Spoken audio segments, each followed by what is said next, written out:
Hello and welcome to Dungeon Arcade, an actual play storytelling podcast that takes place on the Discworld. For those of you who don't know, the Discworld is a fantasy world created by author Sir Terry Pratchett. Terry Pratchett died in 2015, but I love all of his books, and if you're into fantasy, I highly recommend them. They're hilarious, they're genius. Everything we do here is the basic world is based off of everything that he created, and we're kind of adding to our own adventure. I believe Michael is the only one among us who hasn't or who has read a Terry Pratchett book. Everyone else is pretty new to this. So it's been fun taking people through that. Please don't sue us, Terry Pratchett's estate. Everything's owned by him and someone else, or his estate and someone else, obviously, because we're just having fun. Just let us have fun. My name is Adam. I will be your dungeon guide, your game narrator. I want a better name. To my left, we have Michael. Michael, please introduce yourself and your character to us real quick. I'm Michael, and I'm playing a human ranger named Asher, who's 12 years old. 12 years old. That's the question I was going to ask you. In front of me, we have Nate. Nate, introduce yourself and your character, please. I am Nathan. I am playing Dashner, the werewolf, very crispy fighter. And I am 11, and I turned 12 in a month and 7 days. A month and 7 days. And to my right, that leaves us with Alex. Alex, please introduce yourself and your character. Howdy, I'm Alex. I play Ella, the 12-year-old gnome rogue. Perfect. When we last left our adventurers, it was kind of a charged moment, to say the least. They went out to test the Angle Angel axe to try to figure out if it would actually kill or slay demons. So they went to a concert that. Why am I blanking on names all of a sudden? Capgras. Capgras. I can't believe I forgot Capgras's name. That's like your character too. No. So Capgras is a demon that has been magically bound to our three adventurers. Capgras knows of this place where a bunch of demons that, according to him, no longer identify as demons. And they hang out and they listen to a band that's really just this amazing rock funk fusion band called Flail. And that's pretty much all they've done. They went through, they killed several demons, like 4? Something like that. It was a handful, like yeah, for sure. Yeah, with the Angle Angel axe. And on their way back out, they made it pretty close to the road, decided to camp out for the night. It's pretty late, about 1 o'clock. And in an attempt to start a fire, Ash started a forest fire, which, caused, Dash caught on fire trying to help put it out, turned into his werewolf form and ran very far away, and was pretty much only saved because Capgras tackled him and put him out, and then kind of chased him while he was winding down. Ash risked everyone's life trying to put out successfully putting out the forest fire. I'll give him that, because he felt like that was more important than everyone's lives. In as many words, it's pretty much what Ash told Ella, and Ella was pretty frantic, scared through most of this, just trying to get everyone safe. And so this is where we're at. We're kind of, everyone feels unsure of our group dynamic at this point. Ash clearly not super excited, or clearly thinks that his mission as a ranger is more important than than his connection with his team. At least that's the way Ella feels about it. Dash, who has been, his whole thing is kind of wanting friendship and to be a part of a group and adventure, suddenly realizing the perils that might entail that don't include, just fighting people, essentially. He also lost full control of himself in that moment, so he turned into his werewolf form against his will, essentially. Capgras was the most helpless he has been because he doesn't really have that much connection to the physical world, and so couldn't really put out the fires, but risked something to save Dash. And yeah. Is there anything else that I didn't mention that might be important for us to remember? The very end of it, Ella and Asher had that confrontation where, yes, yeah, Ella's really upset and hurt and scared as a result of all this. Yeah, when you mentioned it, but she was talking about how she's just trying to get everybody out of there. Mm-hmm. That's more important than this fire. And yeah, Asher basically tells her, no, the fire is more important. And Ella then hit him. She did a hit. Don't do a hit. She did a Don't hit. do a hit. Don't do a hit. And so, I don't know if we actually, like digressed from that at all last episode, or if we ended right there. But so we left it. Dash and Capgras made it back to the campsite. You guys cleared a lot of the brush. You still have a small fire that's contained. Dash and Capgras sat down at the fire. I know Ash went off to kind of clear some of the brush away and make sure everything was completely extinguished. I believe Ella was left just standing there. I don't think we actually progressed from that. Okay. If it's all right, I would like to actually kind of narrate a little bit of what you guys do from this point on, because I don't imagine there's a lot else happening.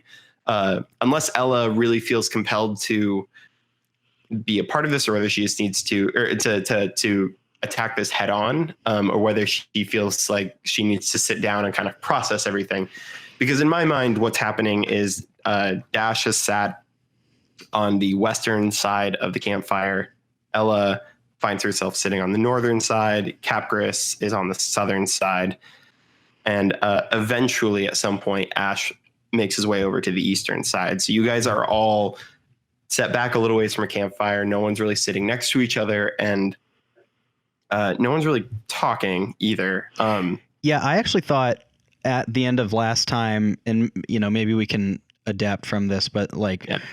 I think Ella was gonna just leave and just like start walking back towards town.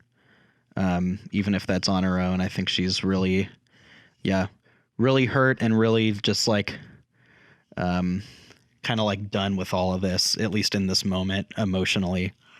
Yes. So that like she could be stopped potentially, and like be there, but her intent, I think maybe after Asher leaves and she sits there kind of like just fuming, tears in her eyes for a minute or so, is that she's like walking purposefully back towards town, like away from everything.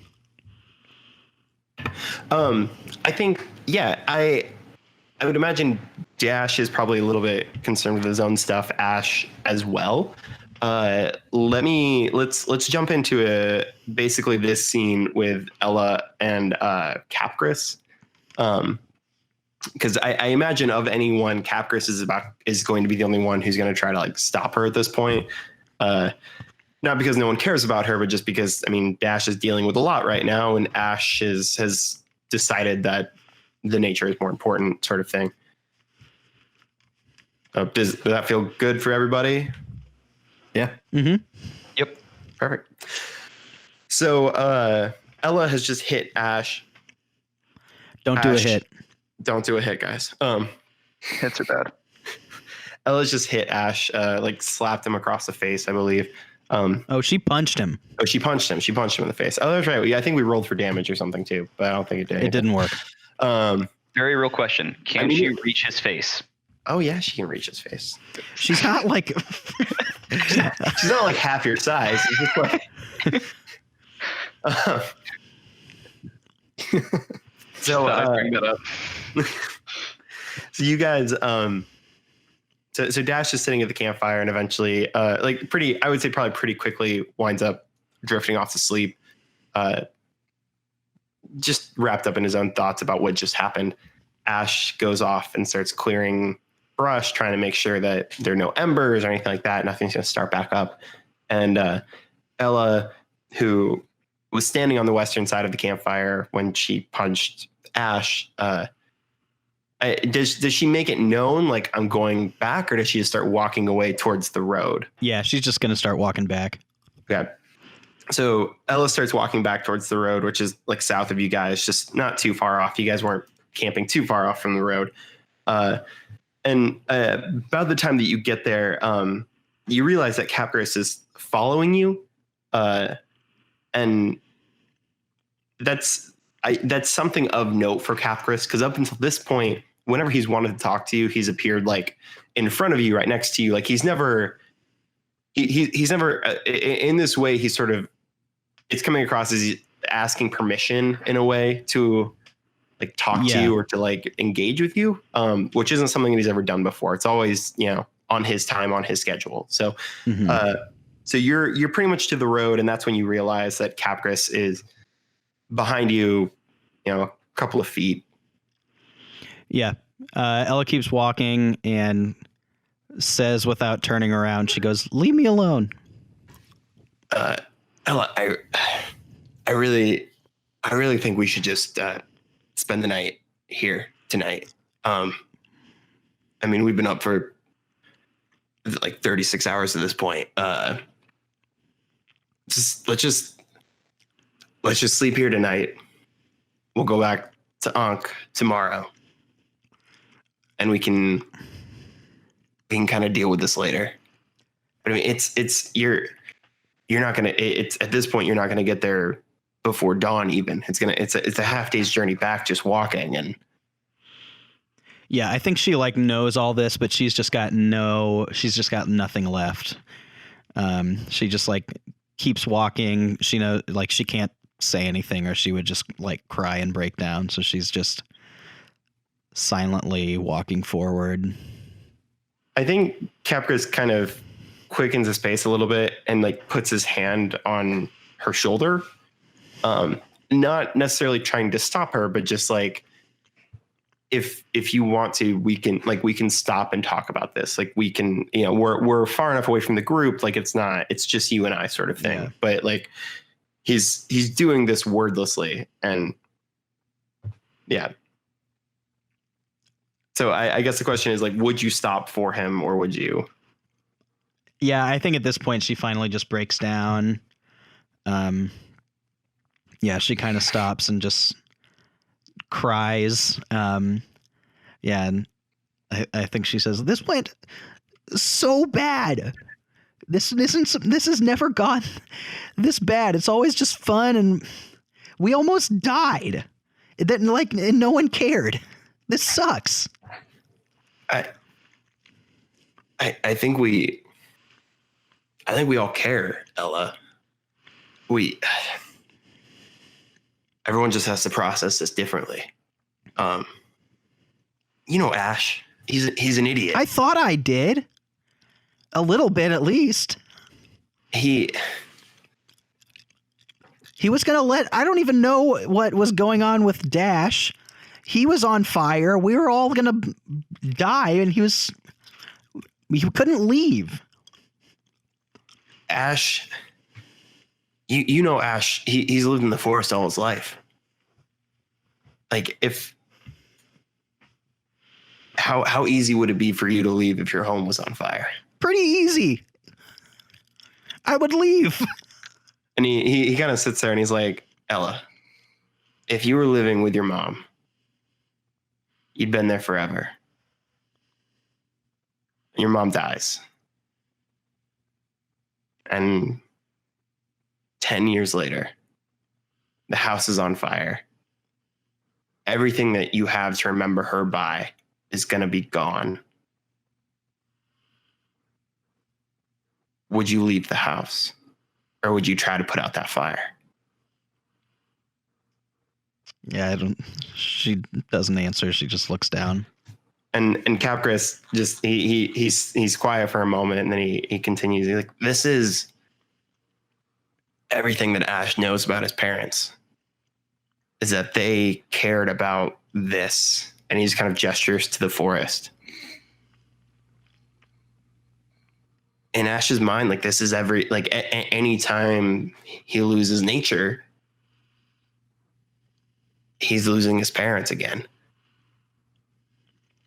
Well, at some point, he's going to have to decide if his new family is worth endangering for that. I agree. And I don't think that leaving him is the way to teach him that. And he kind of, and like at that, Capgras, he takes his hand off your shoulder and he kind of like turns, because he's facing, his back is to the way back to the campfire. And he kind of turns and he's like, let's just camp for the night.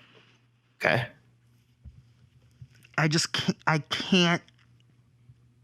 can't talk about, I'm done. I'm out. Like I'm out. There's nothing left in the tank. Yeah. We don't have to talk about this tonight. We don't have to talk about it tomorrow even. When we get back to Ankh tomorrow, we'll go our separate ways for a few days. We'll figure out how to deal with this later. Yeah, she nods her head and follows him. Okay. So you guys head back to the campsite. Ash is still off clearing brush. And Ella sits down at one of the cardinal points. What was the same north? And Capgras sits on the south side of the fire. At some point, Ash finishes, or he's happy with the state that he's leaving things. And I guess what is Ash? Give me just a quick is Ash just doing work? Like, does he talk to himself at all, or is he just is his head down just clearing brush? Just head down. Yeah. Okay. Just hyper focus on what he's doing. Yeah. Okay. So yeah, eventually, probably a couple hours later, Ash is happy with the work that he's done. He feels like, okay, the forest is safe. We're ready to move on from this. He wanders back to the campfire and sits down on the eastern side. And eventually everyone kind of drifts off to sleep. I imagine there are a few hours of just staring at the fire. Dash is probably the first one to fall asleep, followed by Capgras. Eventually Ella, and then last Dash, or Ash, sorry, who probably stays awake just a little bit longer than everybody else, making sure that the fire is died down enough that he can sleep comfortably, knowing that nothing's going to come of that fire. I have a question for everyone that I don't know if it's actually important or not, but just out of curiosity, if anyone's thought of this, does your character normally remember their dreams? I would say if it's a particularly strange, normally no, but if it seems off or significant in some way, if it just stands out, then he probably would. Yeah. So it's not unusual, but it's not common. Yeah, it happens. Yeah. I'd say Asher normally does. Okay. What would you say in that case? What would you say your dreams are normally? They vary from different things. Sometimes it's him just kind of almost like practicing in his dreams and watching tracks or setting traps and things like that. Other times he's just walking around in the woods, just kind of watching. Sometimes it's his parents. Yeah. Alex, does Ella remember her dreams? I'm going to say that typically no, that she's a pretty light sleeper. as a result of kind of having like been on the run for a little bit and just her natural kind of anxious tendencies. So I'd say she's probably a light sleeper, doesn't ever sleep too deeply, and therefore doesn't really dream too deeply as far as she's able to like tell. Yeah. Okay. Well, you all wake up the next morning with the lingering memories of a dream. And meta gaming a little bit, you all have the same dream, but you don't know that you all have the same dream. In the dream, your character is sitting in a stone chair. The room is completely dark, except for a light that's on top of you. And you realize as you're sort of looking around, trying to understand where you are, this place is very unfamiliar to you. There are 7 figures standing in front of you in a semicircle. There's nothing about them that you recognize. They have no facial features or anything. You just feel the presence of these 7 figures. And it reminds you in a way of Capgras at night. You know that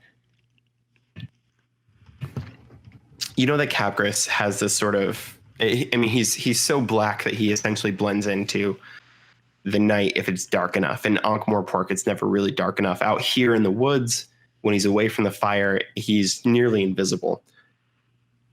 But you always have this sense of, his form.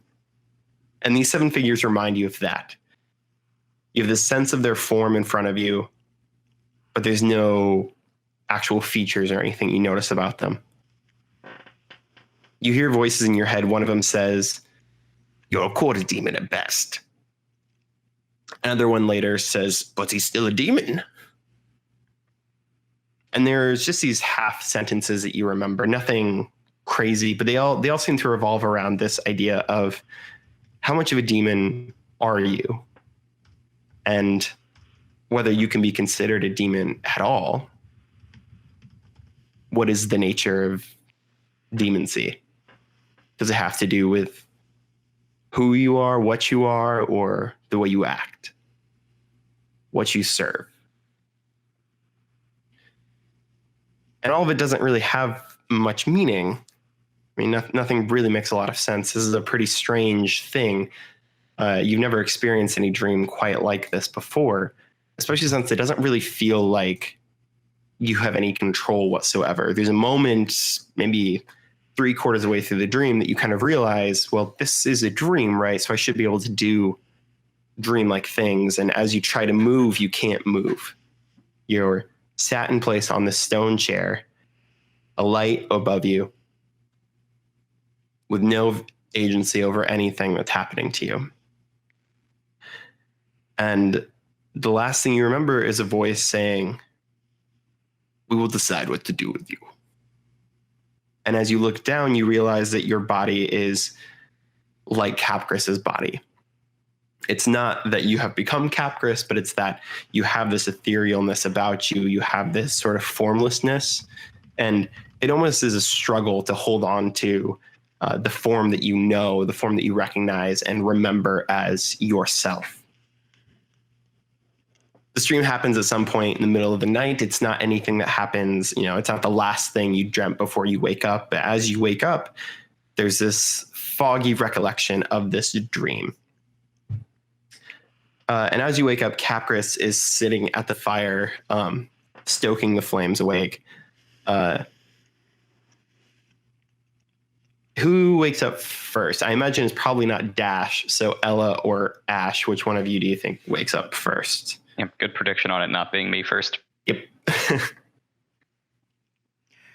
don't know. Ella's a pretty light sleeper, but I don't know. It seems like Asher's the type of person that like gets up early and stuff. Yeah, he's an early riser. It'd probably be Asher. I think that stands to reason. So, Ash, you wake up and there's almost a deja vu about this. The way that Capgras is stoking the fire, it reminds you of the man in the suit. The 2 times I think that you've exited your tent and he's been sitting there. So you kind of have this deja vu moment and this memory this dream, kind of clouding your judgment a little bit, Capgras notices that you're awake and says, "You sleep okay?" Yeah. All right. He's kind of nods solemnly. And probably at the sound of these voices, Ella starts to stir.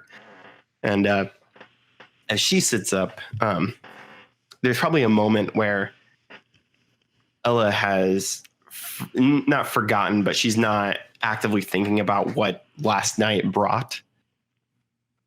And so there's probably this really intense sense of peace as Ella wakes up. And then she looks at the campfire, looks over at Ash, who has woken up, who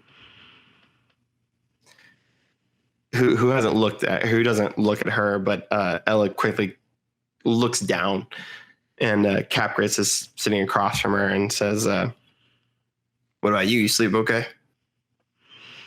She looks up at Capgras and she says, "Leave that fire the hell alone." He kind of chuckles, but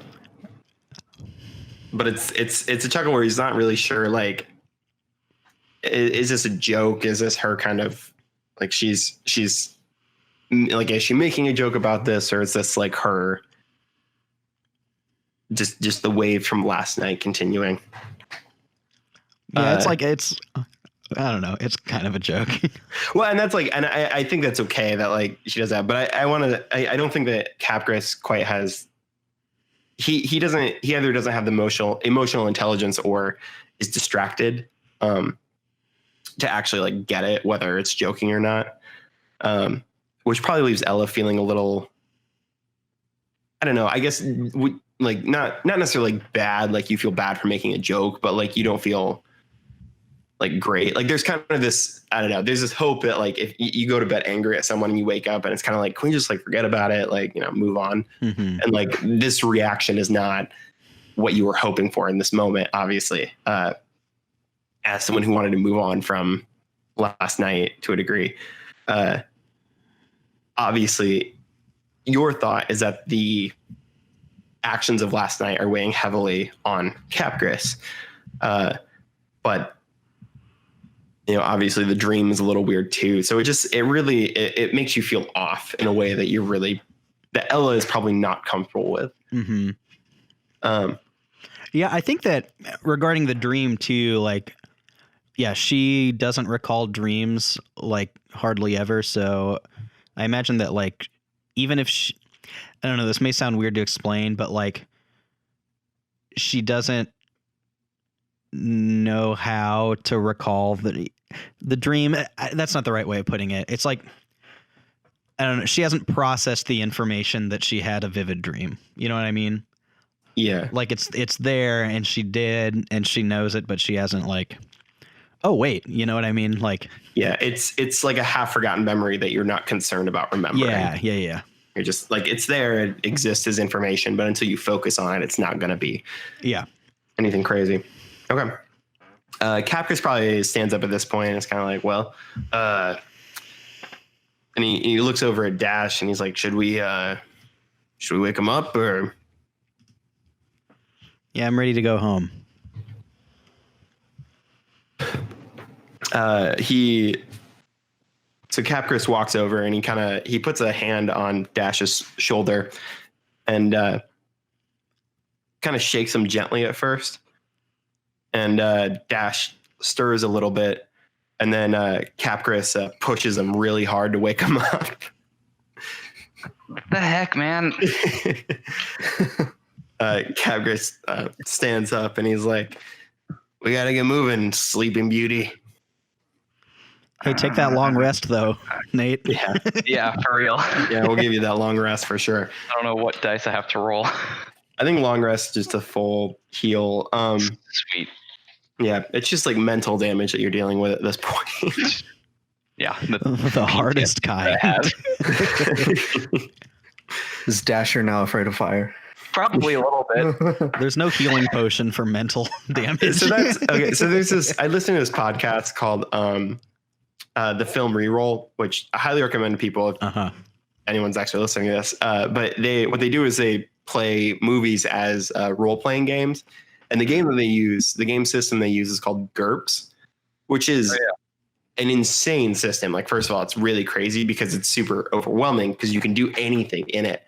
But there are some roles in it that I really love, and one of them is it's a fright check, and if you fail your fright check, then depending on how like badly you failed it, or you have to roll another die or like more die to determine which thing on the list you like happens to you. So like if you roll like a 12, you lose your lunch, so you throw up right there. And like if you roll poorly enough, you develop a mental quirk.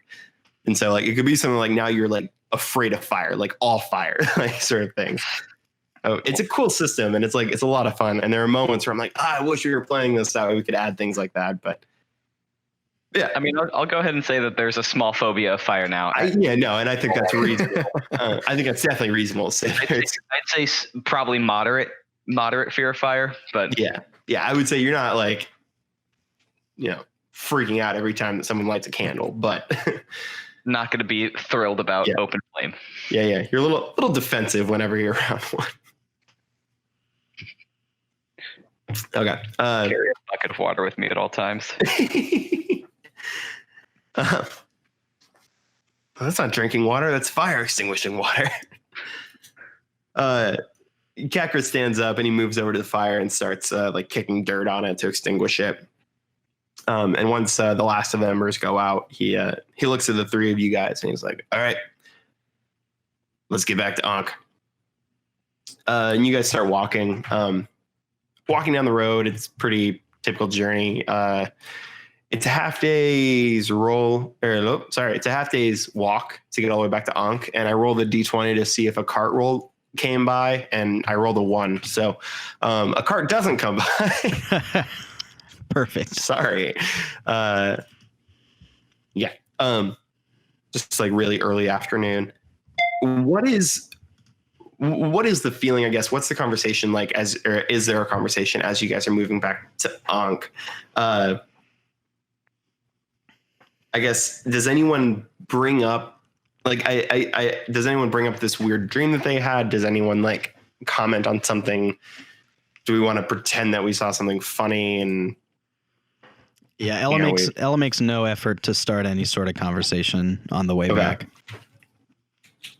I genuinely think that Dash is still just too tired from being woken up to do anything. It's not that he doesn't want to, he's just still asleep. No, I think that's reasonable. I think it's also safe to assume that like, even though Dash technically has all of his hit points back, he's not feeling the best either.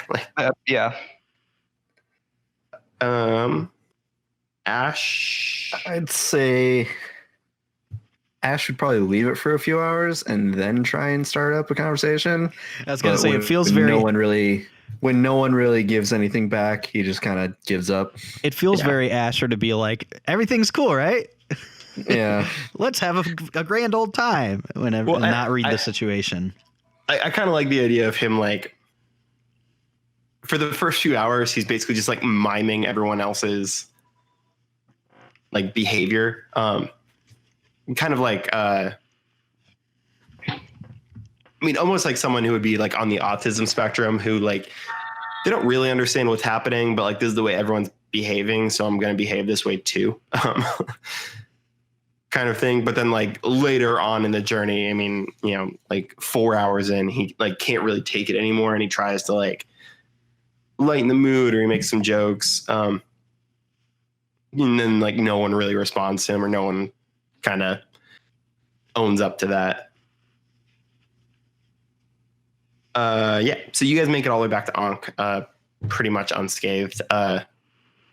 There's probably a couple times where y'all have to run from a dog, or something like that just comes along and it's not happy that you're anywhere near its farm or whatever. But you guys get back to Ankh. You found some food along the way, just some berries or maybe an apple orchard, and you stole some apples from somebody. You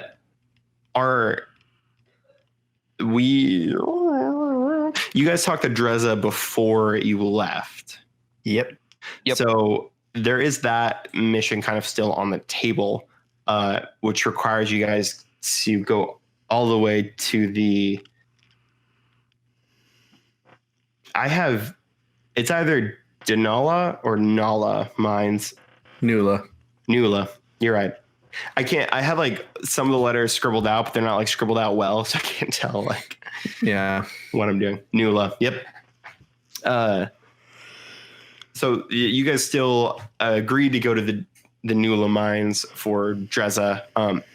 He didn't add any sort of like clock to that. He wants it done in the next like couple of days. So it's not like you have to leave right now or anything to get that done. You have determined that the axe kills demons or at least incapacitates them in a way that other demons are not happy. And also cuts down trees at 90-degree angles. So it seems like it does both of the things depending on what you're saying. This has literally brought nothing but trouble for Dash. I would like to point out that every time it's been used or brought up, something bad has happened to him. He got a tree dropped on him, and then we went to test it, and he got lit on fire. I think he's just ready to be done with the axe. I get that. It's the angel axe.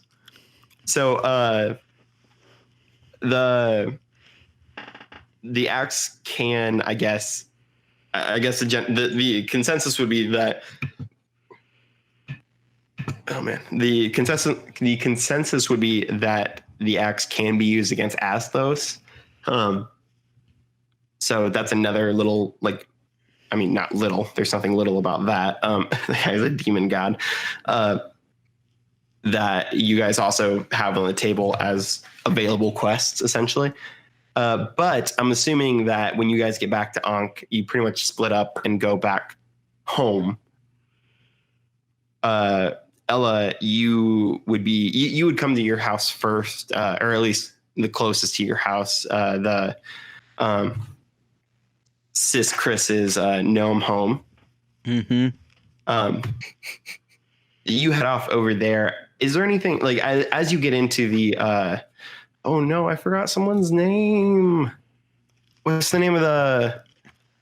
Crap, the like RA person who? Yeah. Hold on, it's Brainy.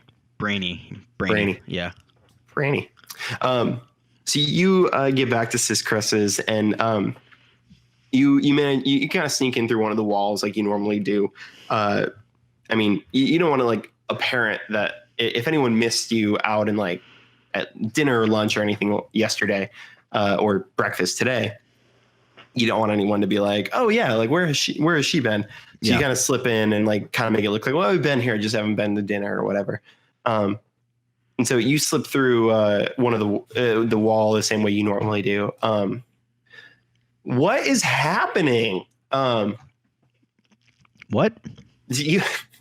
I just rolled a 2. This number generator's stupid. Don't worry, real dice don't work much better. You slip in back through the yard, and then you make your way back to your hall/room.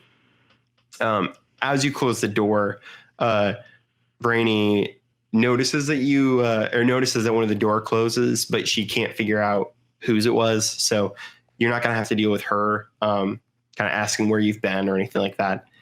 I guess, what does Ella do when she gets back to her room? We know that she has a signal with her mom if she wanted to meet up with her mom. Is this a situation where you feel the need to like go talk to her, even though you're kind of like in the doghouse for this whole angle axe fiasco? No, I don't think she wants to go see her in the midst of all that. I think you also accepted another job from that gangster that you told her you wouldn't consort with anymore. True, yeah. Moms, right? They're like, don't steal thousands of dollars worth of things and don't deal openly with gangsters. Parents just don't understand. No chill from Ma. No, Ella's just gonna like go to bed. Okay. Yeah, she's totally wiped. Yeah. What are Ella's like last thoughts? I guess what is she? Because this is such an interesting moment where Ella went from, I have my mom, I am joining the Thieves Guild, or at least like have that as an option. I have this group of people that I feel like really care about me, And over the course of about 2 days, you've really disappointed your mom in getting her into this angle axe issue. You promised her you weren't going to join the Thieves Guild, so that is weird. And then this group of people that you are cosmically connected to because of Capgras aren't. You suddenly realize they may not be exactly what you thought they would be or hoped they would be. Like, I guess. Well, if you can just give us like just a quick snapshot of what's going through Ella's mind in this moment, so that we can kind of put her to bed here. Yeah, I think you set it up well. Like the last, number of days or weeks or whatever have kind of like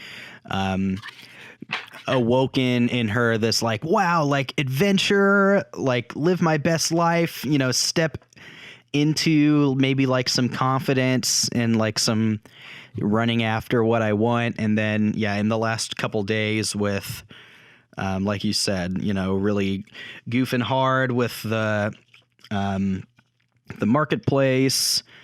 And then especially I think last night with the fire and everything kind of was the nail in the coffin as far as that sort of thing goes. I think that she was even okay with like everything in the marketplace, like upset, but thought she could salvage it. And then, I think it was like the emotional toll of, just last night, the process of kind of like allowing herself to be confident and opening up to some degree with these people, and then feeling like she did where she was just totally like ignored and not heard and like invalidated was enough to kind of, at least in this moment, push her back to the, I don't know, like maybe version of her that we met at the beginning of the story before all this stuff took place of like, I'm just like not going to like try essentially, Mm-hmm. So in this moment she is gonna kind of just like blend back in out of this feeling as though she's like messed everything up, and also that her fears were true, that like opening yourself up to like friendship and stuff is brings more pain than like goodness. So okay, I think that's not great, but like it's valid. That's totally just valid and definitely helps sum that up really well, I think. She's like retreating at this point. Right. She stepped out onto the ledge and has decided that the ledge might be too dangerous. Yeah. Or disappointing. Perfect. Or rather, she jumped off and like she like the water was more shallow than she thought, and she like hurt herself, and now she's like, F that ledge, I'm never going to that ledge again. I don't have to imagine this, I'm in charge of him. When we get back to Ankh-Morpork, Capgras kind of Ella goes off back to Sis Chris's, and he looks at Dash and Ash, and he's like, can you guys get back home all right on your own? Which, again, not to belabor things, but this is probably one of the first times, besides last night, this is really one of the first times where Capgras has shown like more genuine concern for you guys as mortal beings than ever before. Because he did at one point offer you guys up as slaves to ask those to pay his debt. Just, Yeah.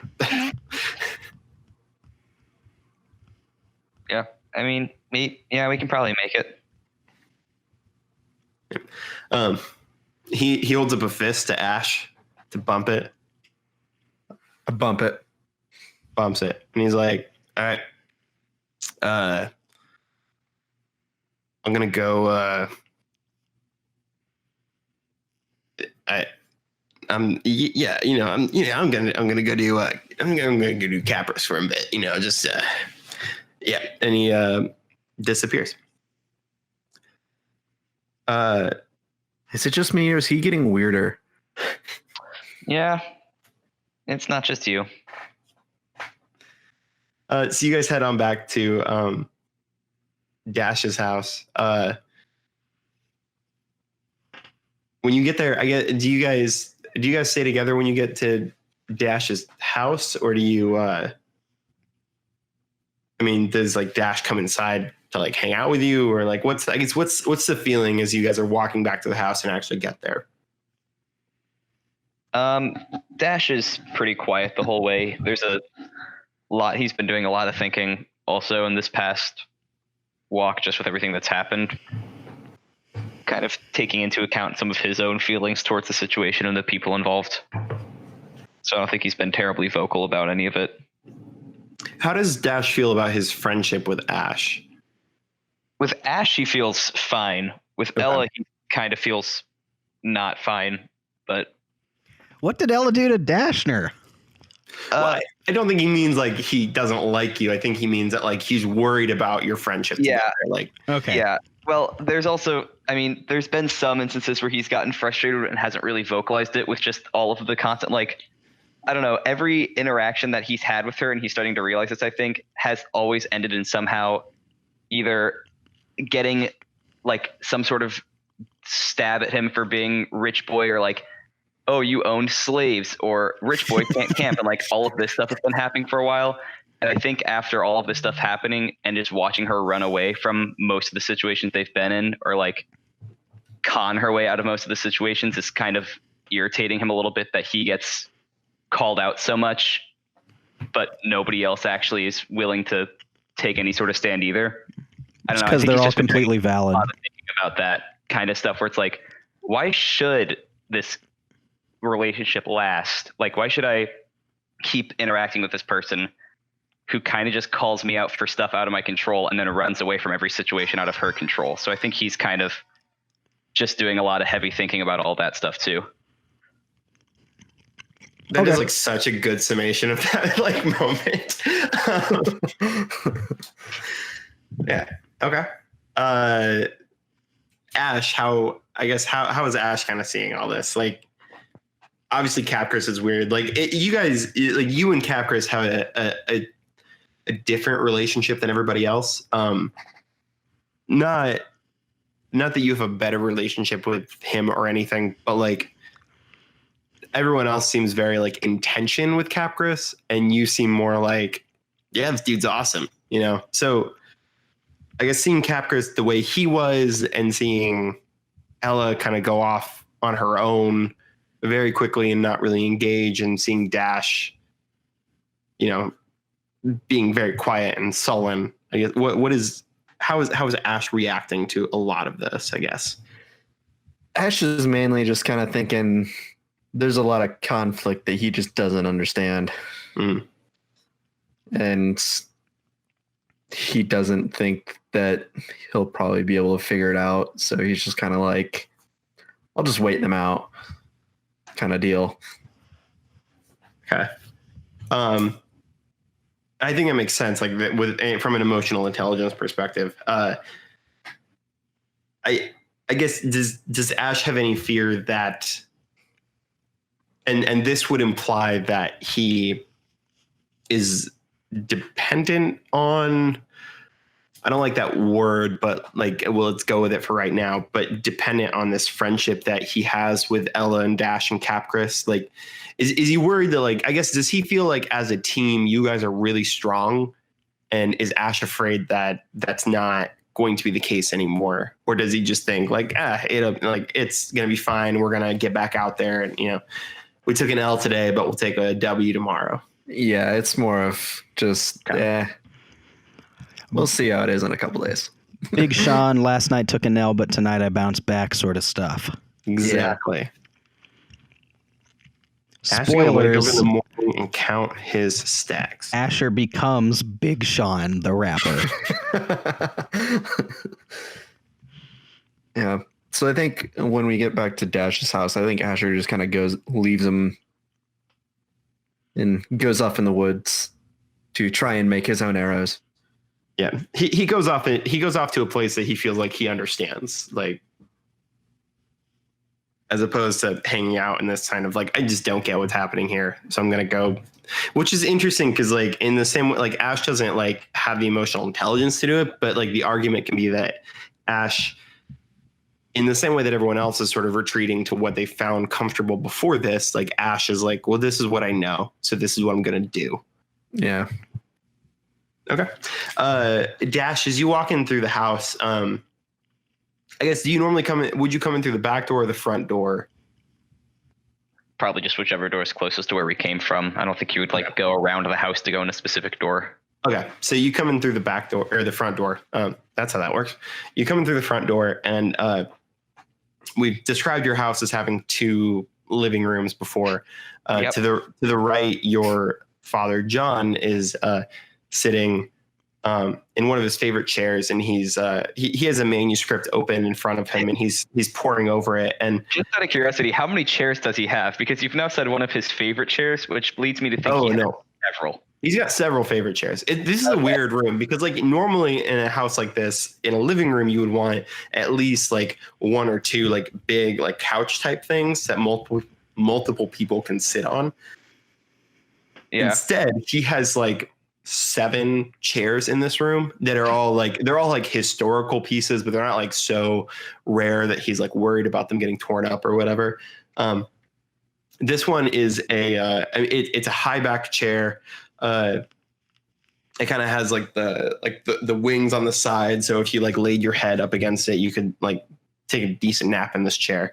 But he's sitting in it, and he's got this manuscript in front of him, which generally means that someone is here to sell him something. Not necessarily that he's going to buy. Like we know him enough that he's not a guy who's getting swindled very often, but like because he buys so many artifacts, a lot of people stop by his house like, hey, I got this, maybe you want this. And you don't see the person that he's probably meeting with, but generally this is the way it goes. They bring in a manuscript that has everything that they have, their prices, things like that. And he's looking through it. And your father, John, kind of looks up and he's like, oh, Dash, thought you were out for the day. How's your morning been? Pretty tiring. Yeah. I guess. He crap, I can't remember. What did he take from you? It was like marbles. Marbles. Yep. Marbles. You thought it was going to be this big, like, marbles, and you're like, okay. Yep. He closes the manuscript, which that I'll point out is kind of unusual. He doesn't usually like stop doing his work when you come in. He's not necessarily like an absent father, but like, this person's only here for a minute, so like I'll give them my attention, sort of thing. So he closes the manuscript, and he stands up, and he walks over to a chest that's in the room, and he opens it up, and he says, I've been thinking, it was really unfair of me to take these from you. And he pulls out the bag of marbles, and he's like, I overreacted. I know that boys will be boys, and you had friends in that house, and I don't want you to feel like you can't bring your friends in. I just want you to be careful around these things. Like, they're very expensive, and you could, if you break the wrong thing, you could really hurt yourself. I mean, you could have cut yourself on that vase. Like, could you imagine if you had cut yourself on that vase? It would have been so sad. I am, I'm just happy that, you're okay. And he holds out the bag of marbles, and he's been like walking closer to you this whole time. And he holds out the bag of marbles for you to take. I take them. Hey, thanks. And he kind of, now that he's like closer, he can see you're like covered in soot and grass and leaves and stuff like that. Like you're, covered in dirt. And he kind of looks at you, and he's like, oh, Where have you been out with Ash out back? Yeah, we were out in nature for a little bit. And he's trying to determine basically like what this dirt is, because like part of him is like, this doesn't seem like dirt, but he rolled terribly because of this number generator, so he just assumes it's all dirt. He doesn't think any of it's soot. You're really struggling with that generator today. I hate this generator. I'm never using it again. Are you using Roll20 or what are you using? No, this is D&D's like wizards.com D&D/dice. All rigged. Normally it's okay. So did it ask at the beginning if you're a player or a DM? No, it didn't. Maybe that's the problem. I'm on the wrong thing for it. So he just kind of assumes it's there, and he says, "Well, we can have what's her name? Cecilia. We can have Cecilia run you a bath really quick, get you cleaned up. Unless you're planning on going out again today." No, I think I'm probably just gonna stay here for the rest of the day.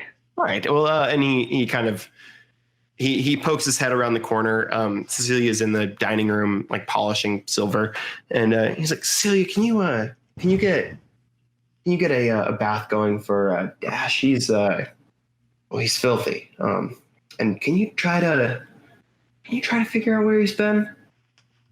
And he tries to do that really quietly, but you totally notice that he asks. Try to roll better.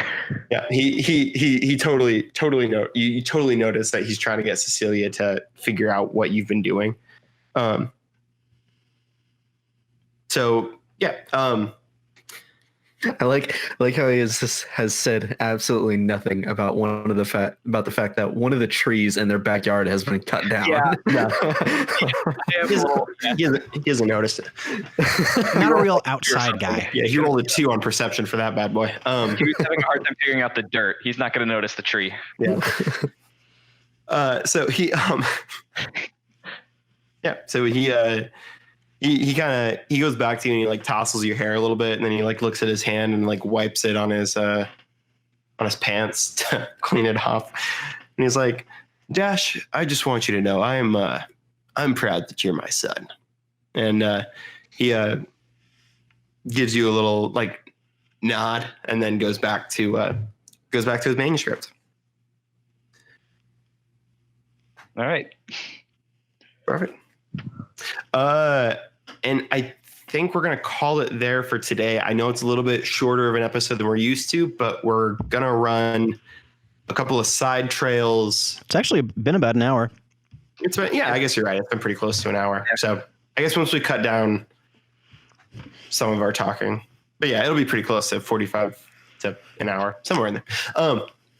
So we're going to run a couple side trails next for Ash and Dash. Not sure who we're going to do first, but we'll figure that out and get back to you. We're going to level up at the right now. So for the side trails, your characters will be up a level. Come on. And I think we're going to stick with just kind of the standard level up rules for your guys' characters. I know I need to find a pencil. I know I nerfed them a little bit when we created the characters because they're children. It's a pencil. But I don't think that leveling up will like offset anybody crazy. Sweet. In a reasonable way. So we're going to stick with that. Again, my name is Adam. I want to thank you for listening to Dungeon Arcade. Please like, subscribe, comment wherever you're hearing this, whether it's the Apple Podcast. I don't think Spotify has any sort of rating system, or do they? No idea. Anyway, just like, subscribe, do things for it, or don't, and that's fine too. Live your life, be your person, chase your dreams. Don't be Dash. Okay, that's the wrong choice. Don't chase fire. Chase your dreams. Chase your dreams. My name is Adam. I've been your dungeon master, your game guide, your narrative guru. NG. That's what I want to be. I want to be the narrative guru. To my left, Michael, give us your sign off. I'm Michael, and I don't know what's going on. Nate, give me your sign off. I'm Nathan, and I apparently have lost my phone in the 2-minute break I took to get a pencil. Alex. I'm Alex, and I need to learn how to level up a character.